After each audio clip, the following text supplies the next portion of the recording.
Hi, everybody. I'm here with Dualta Doherty, and we're going to be talking about the jobs market for recruiters right now. But Dualta, give us a quick introduction to you for people that don't know you. You've got your fingers in a lot of different pies. Tell us about your overall organization.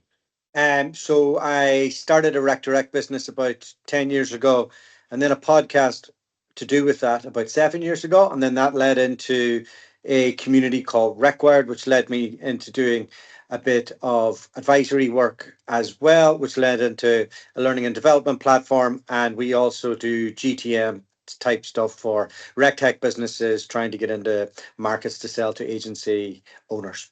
So jobs, education, RecTech, everything to do with agency recruitment. And you're obviously Irish, but you're based in Gibraltar. Yeah, based between Gibraltar and just on the Spanish side here. 20 degrees here today. Been in Gib for about 5 years. Lived all around the world. Started in recruitment in Australia, Canada. Set up our business from Guatemala a long time ago, and did the digital nomad thing, and then did the kids thing. And yeah, still figuring it out, still plugging away. And looking at your background there, I mean, it's great to see that you can do all this from prison as well. Yeah. A couple square meals a day. But yeah, it's all good. Okay, tell us about the Rec to Rec side. Like, what's happening? Who's hiring? Who's not hiring? Where in the world? What's growing? What's shrinking? Just give us Well, everything you've got. yeah, okay. So I mean, it's not been easy. Like that's the first thing. I suppose I have a pretty lean organization. The girls who work for me work for themselves, except for one. So I was able to shrink up and down, and we had a bit of the advisory stuff to keep us going and all that.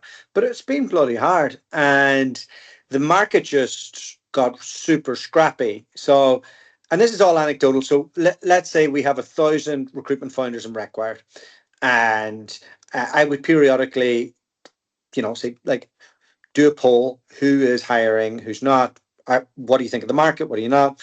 And for the first time in a while, uh, we had 100% of people saying it's growing again on the agency side. And it's interesting because I look at my LinkedIn recruiter, and there's nothing but internal recruiters looking for work there. I look on the Facebook groups, and all the small agency founders that set up in the boom are walking dogs and doing makeup for a living. It's so where is the money is your question.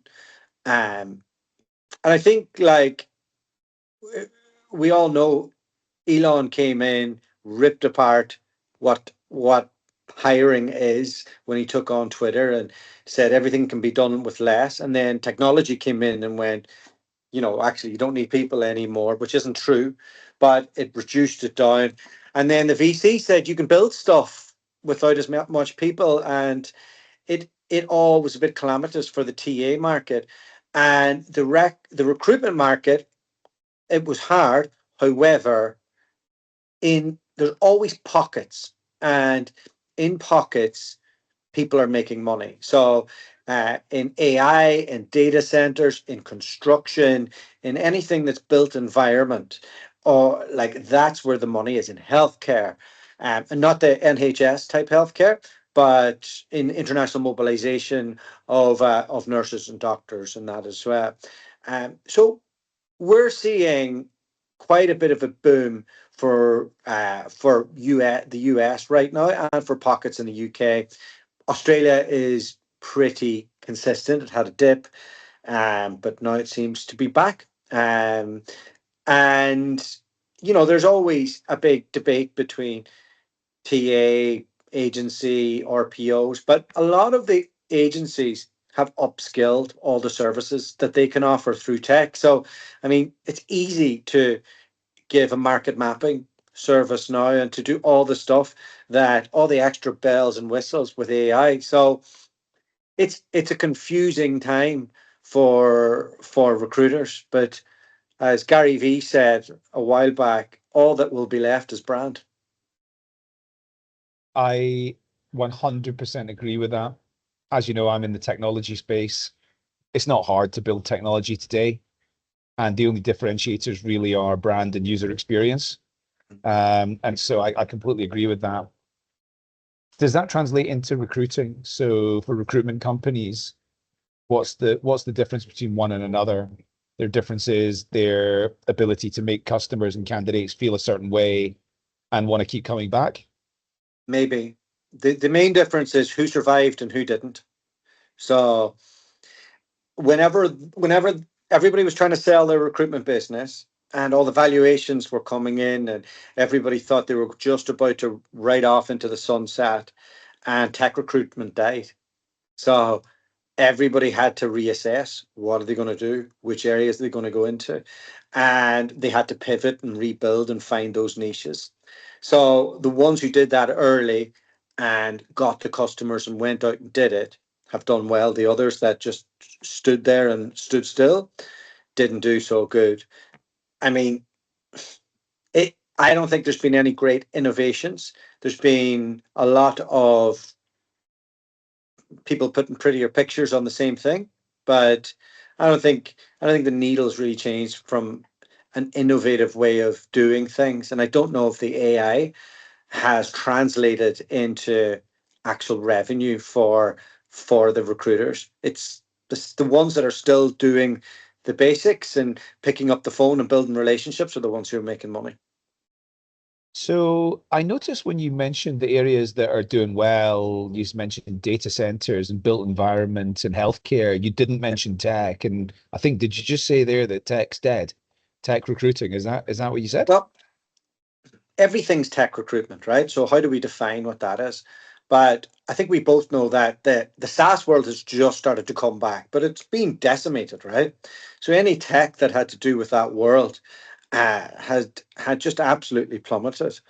And your traditional developers, like those type of firms, really struggled. However, when we talk about data centers, we think of if there's if the VCs are given money for AI, then you have to get the energy somewhere to do this. And all the other infrastructure that goes with that, and then the actual software skills that go into that. So there's a bit of a money train there that those who have figured it out have gone on and done really well. But it's the ones who stayed with the traditional firms that stopped hiring. And when they stopped hiring or outsourced all of their tech or decimated their internal teams, like it, you have to pivot at the right time. You have to go for it. I mean, the thing about these AI companies that are getting so much venture capital investment is they're not hiring in the same way that like traditional booms have happened. They don't need that many people. They need a Mm. much smaller number of extremely skilled people.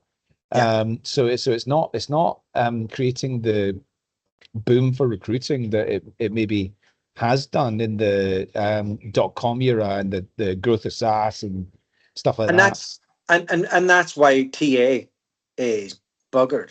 That's why, and that's why niche agency is surviving for now.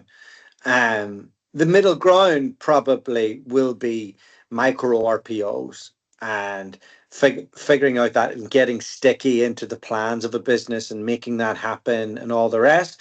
I think that the headhunting spot recruitment days are still there. It's still fine, but I don't know for how much longer. Um, Last thing I want to talk about is like technology for agencies, Yeah. um, AI related products and enhancements in CRMs and things like that. I don't know if you were talking about this when you said there's like some of the same stuff, but with shinier pictures, on it. Um, y- you're not seeing any particular innovation in that? Well, I am. So it's essentially, the way they're going to change the browser with the open AI stuff. So the way we're going to use the internet. I mean, the way I'm using it already from using ChatGPT, although it is a bit hit and miss, right? It's not completely there yet, but it's still a much better way of going into Google and going past the ads and doing all of that. I think like there's modern ATSs.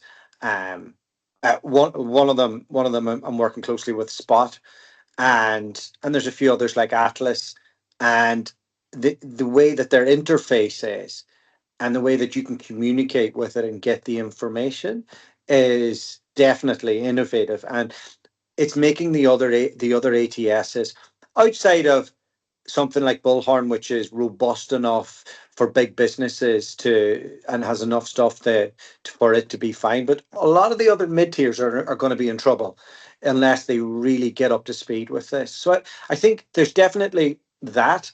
And then when you look at, there's a new category out there that I find quite interesting, and it's the LinkedIn recruiter replacement category, I call it.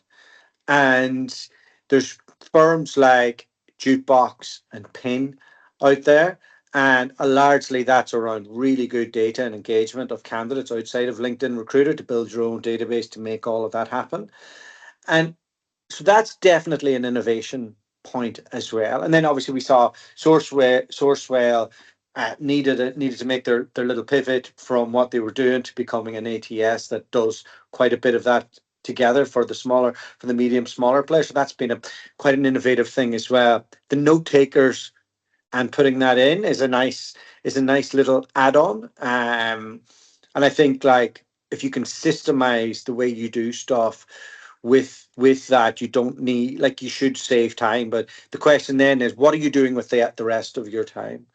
Like how what are you doing to build your brand, to get in front of people? Are you running events? Are you doing all the other stuff that's going to bring you close to your clients and being able for them to, before they go to a board meeting, hey, I'm going to a board meeting, I need to present something, can I pick your brain for a minute? You want to be that person, right? So that, Yeah, yeah, absolutely. Events, lunches, podcasts, all the sorts of things that are not easy for you to be replaced on.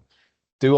Do all the things that's going to really get you into the market and get you a position of trust with those senior leaders. Totally Yeah, and understand.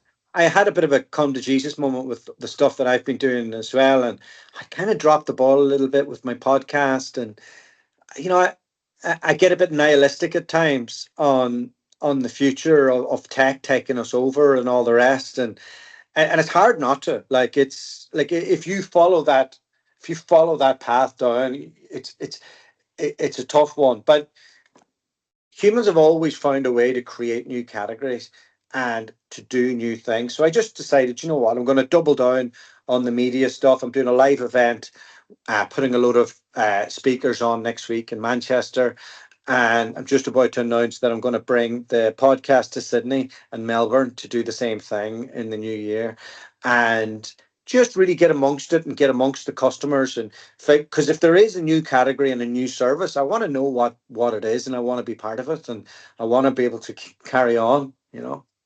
Do you think if I said to you, hey, look, I'm going to start a new recruitment company, what would you say, nah, it's too late? Or would you say, there's ways of doing that today? I think like you always have to take what somebody's background is. So if we look at the product that you showed me, Poetry, which you built, that's a tool that you could get a relatively low skilled TA person in, where you're not paying them a fortune. So your cost would be quite good.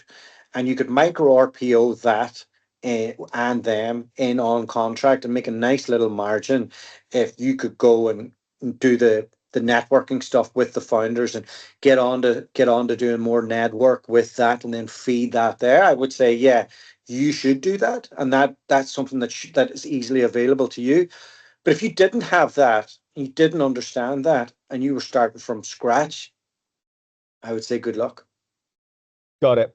Dualta, thanks so much for taking the time to talk to me today. Good to see you again, and I'll catch up with you soon. Brilliant, thank you.